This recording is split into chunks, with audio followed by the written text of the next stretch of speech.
শবে কদর সামনে আসতেছে। এই শবে কদরে আমরা বেশি বেশি কি করবো?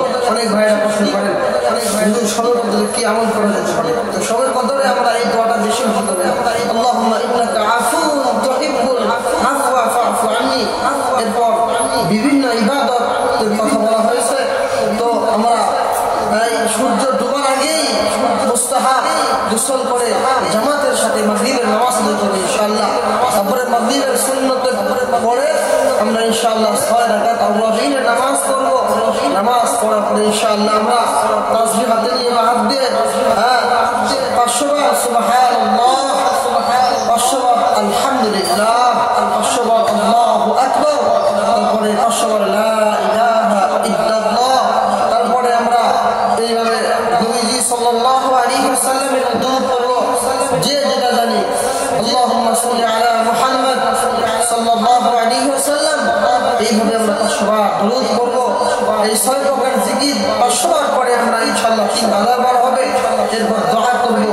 দোয়া করে আমরা ইনশাআল্লাহ উঠে বলবো আল্লাহর কাছে, এমন ভাবে কান্না করব, আল্লাহ আপনি আমাদের জিন্দেগির গুনাহ মাফ করে দেন।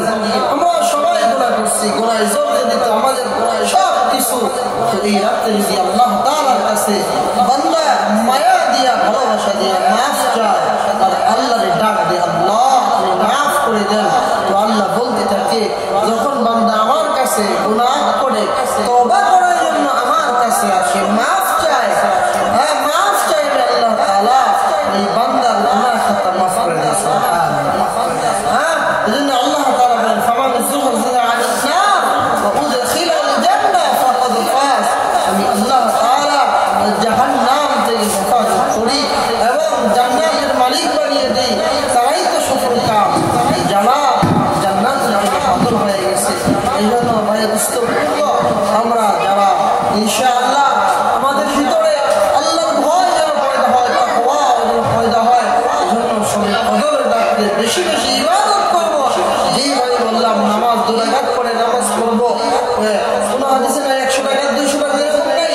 আপনি ইনশাআল্লাহ আল্লাহর ভয়ে সুন্দর করে ওযু বানাবেন, ওযু বানিয়ে আল্লাহ তাআলার কাছে নিয়ত করে দাঁড়াবেন, আল্লাহ আমি তোমার কুদরতি পাই আল্লাহ 2 রাকাত নামাজ আদায় করতেছি, আল্লাহ তাআলার কাছে এইভাবে দোয়া কইরা নামাজের নিয়ত করবেন।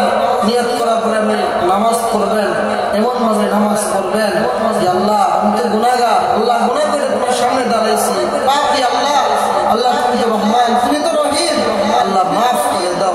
এমন ভাবে 2 রাকাত নামাজ পড়বেন। নামাজ পড়ার পরে আবার দোয়া করবেন, আল্লাহর কাছে ভুল থেকে মাফ চাইবেন, আল্লাহর কাছে গুনাহ করছেন, গুনাহ